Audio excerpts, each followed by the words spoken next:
네, 반갑습니다. 오늘 원래 조국 법무부 장관 후보자에 대한 인사청문회가 예정된 날이었죠. 근데 무산된 걸로 확인됩니다. 그래서 조국 사태와 관련해서 주목해야 될 세 가지 문제에 대해서 좀 말씀드리려고 긴급하게 월요일 날 방송을 만들어서 공개하려고 합니다. 자, 첫 번째. 자, 자한당의 총공세. 이게 총선을 위한 총공세다라고 봐야 될 것 같습니다. 자, 스스로 장외투쟁이랍시고 광화문에 나가서 선거운동 벌이고 있죠. 스스로 총선 승리, 정권 교체만이 답이다 이렇게 얘기를 하고 있어요. 결국 총선을 대비한 공세다. 스스로가 자백을 했고 대다수 이제 그렇게 이해가 되죠. 그들의 목적은 결국 문재인 정부의 개혁을 저지시키고 총선 승리와 정권 교체를 달성하겠다. 이런 것이 기본 목적이라고 보입니다. 그래서 반문재인을 위해서는 무조건 공격을 해야 되는데 가장 지금 유용한 소재, 그것을 조국 후보자로 삼고 있다는 겁니다. 문재인을 공격하는 일본과 한패가 되어서 문정부를 공격하고 있는 거죠. 자, 일본의 우리 한국 정부에 대한 경제 안보 위협은 결국 문재인 정부의 약점으로 될 것이다. 이렇게 보고 공격에 합세하고 있다. 이렇게 봐야 되겠습니다. 자, 조국 후보자의 의혹은 더 지켜봐야죠. 확인된 게 정확하게는 없다고 봐야 됩니다. 자유한국당이 여러 가지 의혹들을 주장하지만 제가 볼 때는 그들의 경험에서 나온 주장이라고 보여집니다. 그들이 만든 특권 교육체계, 그들이 편법과 불법과 위법 탈법으로 운영해왔던 그 교육제도, 그들의 경험에서 나온 아주 세부적인 주장 아닌가 싶습니다. 자기들도 그랬으니까 조국의 후보도, 조국의 가족도 그랬을 것이다 라고 하는 주장으로 좀 보입니다만, 어쨌든 의혹은 더 지켜봐야 되는 상황입니다. 자, 세 가지 주목할 점, 저는 첫 번째로 언론의 행태를 봤습니다. 자, 언론의 보도를 보면 자유한국당이 만들려고 하는 그 프레임, 조국 사태를 키우는데 부안해동하면서 사태를 키우는 기레기의 모습을 전형적으로 보여주고 있고 보여줬습니다.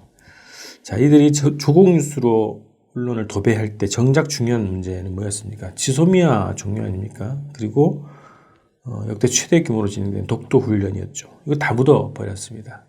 정작 중요한 뉴스, 국가적으로, 민족적으로 굉장히 중요한 수를 묻어버리고 조국 뉴스로 언론을 덮어버렸다는 거죠. 자, 그리고 나경원 원내대표, 황교안 대표의 자식들에 관련한 의혹들, 이거와 비교할 때 심각하게 편파적이고 정치적 아닙니까? 황교안 대표 같은 경우에는 자식 문제와 관련해서 스스로 자백을 하고 고백한 사건입니다. 이럼에도 불구하고 편파적으로 보도를 하고 있죠. 자, 두 번째는 검찰의 행태입니다. 윤석열 총장 체제에서 뭔가 많은 기대가 있었을 것 같은데요. 저는 여전히 검찰은 적폐들의 온상이다. 이것이 명백히 드러난 상황이다라고 봅니다. 이들의 정략적 회부가 굉장히 심각하죠. 패스트트랙 관련해서 자유한국당 의원에 대한 조사를 하지 않고 있습니다. 출석 거부했죠. 세 차례 출석 거부를 했으면 어떻게 됩니까? 보통 체포영장을 발부하는 거 아닙니까? 자, 체포영장도 발부하지 않고 여론만 살피고 있는 전형적인 정치검찰의 행태를 보여주고 있습니다. 나경원 딸의 성신여대 부정 입학 사건, 충분히 인지 사건으로 수사가 가능합니다. 근데 하지 않고 있습니다. 황교안 자식의 취업 비리도 밝히지 않고 있죠. 여러 건의 고발건이 청구가 되었지만 조사를 하지 않고 있습니다. 자, 이러한 검찰 행태는 결국 조국발 검찰 개혁을 저지시키려고 하는 검찰 살리기 행보다. 이렇게 좀 봐야 되겠고요. 제 식구 살리기 작전이고요. 결국 자유한국당과 한 배를 탄 거 아니냐. 그런 의도가 있는 거 아니냐. 이렇게 보여집니다. 자, 마지막으로 자한당의 모습인데요. 자유한국당은 조국 총리가 결국 자신들에게 불리하다고 판단해서 명분을 만들어서 회피하는 중이라고 봅니다. 이 가족 청문회가 아니지 않습니까? 조국 후보자가 법무장관직을 잘 운영할 수 있을지 능력을 검증하는 그런 청문회인데 가족 청문회가 만들려고 하는 겁니다. 결국 이건 누가 받겠습니까? 이거는 성립될 수 없는 청문회죠. 그래서 결국 이런 명분을 만들어서 조국 청문회를 회피하려고 하는 것이 자한당의 목적이라고 보입니다. 결국 조국 청문회가 자유한국당 비리 청문회가 되지 않겠습니까? 결국 자유한국당 시절에 이명박과 박근혜 시절에 만들어놨던 교육체계 이런 것들이 드러날 거고 나경원, 황교안의 자식 문제가 드러날 수밖에 없는 그런 청문회가 되지 않겠습니까? 그래서 자유한국당이 추구하는 조국 청문회가 아니고 자유한국당 비리 청문회가 될 가능성이 높다.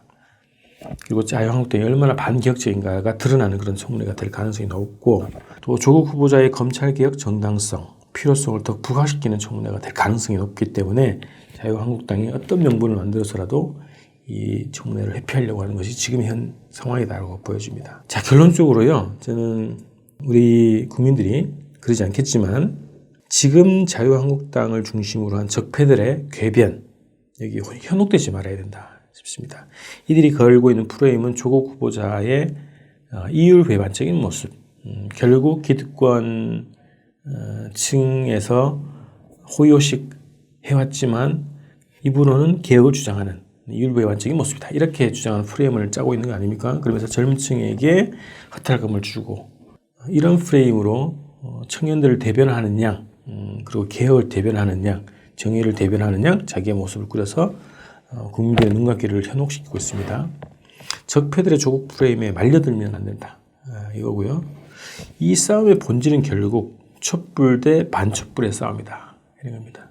촛불이 형성해왔던 싸워왔던 이 성과들을 완전히 무위로 돌리려고 하는 것이 이 자유한국당을 중심으로 한 반촛불 세력들의 현 단계에서의 조국 프레임입니다. 조국 사태입니다. 그래서 이 싸움의 본질을 정확하게 파악을 하고 거기에 맞게 우리가 싸움을 해야 되겠죠. 조국 사태는 결국 인사검증의 외피를 쓰고 있지만 본질에서는 미국과 일본의 문재인 정권 흔들기 그리고 그 압박에 합세한 자유한국당의 총공세의 일환이다. 그리고 자유한국당이 이 촛불의 성과를 무위로 돌리고 결국은 총선과 대선을 통해서 다시 정권을 탈환시키려고 하는 것이 이 사태의 본질이다. 이렇게 좀 결론을 내겠습니다. 그래서 촛불이 평화와 민주와 정의와 민주주의를 외치는 우리 촛불이 똘똘 뭉쳐서 자유한국당의 이 반촛불 행태에 대해서 힘을 합쳐서 싸워야 되겠습니다. 이 사태의 본질을 우리가 잠시라도 현혹되지 말고 이 사태의 본질을 정확하게 파악하고 반자유한국당을 바라는 모든 세력들이 힘을 합쳐서 이 촛불의 성과를 지키고 확대해 나가는 싸움을 벌여야 되겠다 싶습니다. 오늘 방송 이렇게 마치겠습니다. 고맙습니다.